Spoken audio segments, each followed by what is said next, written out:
እኔን እኩል የማይረዱ ሰዎች አሉ። እኔም ለማስረዳትም ብዙ አልጨነቅም። ድሮ ጨነቅ ነበር ፓስተር። ሰው አልረዳ ሲለኝ እጨነቅ እና ለማስረዳት እግዚአብሔር ተወዋል። ይሄ መጥፎ ነው። ራስ ለሰው ለማስረዳት መጨነቅ በቃ በእውነት ምንም አስፈላጊ አይደለም። ብዙ ማርያም እኮ እንደዛ ነው የሆነችው። ጸነሰች። አሁን ይሄን ዮሴፍን እንዴት ታስረዳ? ራስ ጌታ አስረዳው ብላ ተወች።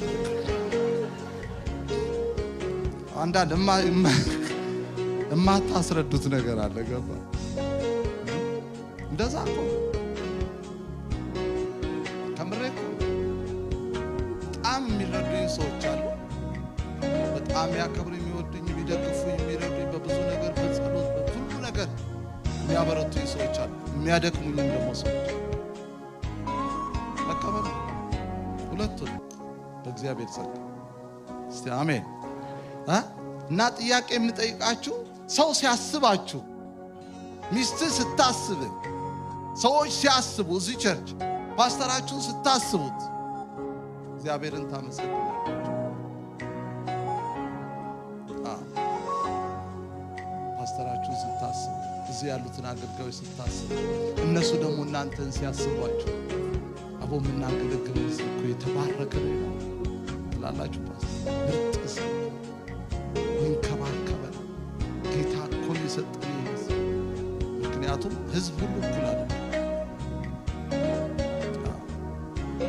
እና ጥያቄ እንደ ግልም እንደ ቡድንም እንደ ቤተ ክርስቲያን ስትታሰቡ እግዚአብሔር ስለናንተ ይመሰገናል።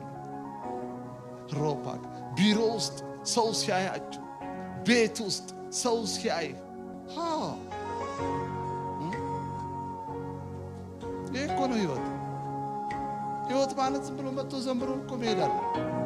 ህይወት እኮ በቃ ህይወት ነው። ለሌላው ረፍት መሆን፣ ለሌላው ደስታ መቆረስ።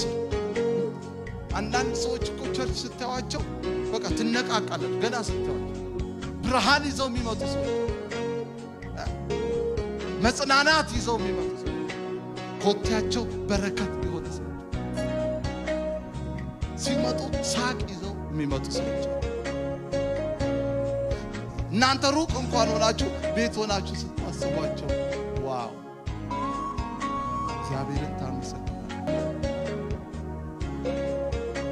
እዚህ ነው ባሰብኳችሁ ጊዜ ሁሉ አለ እግዚአብሔርን ስለናንተ።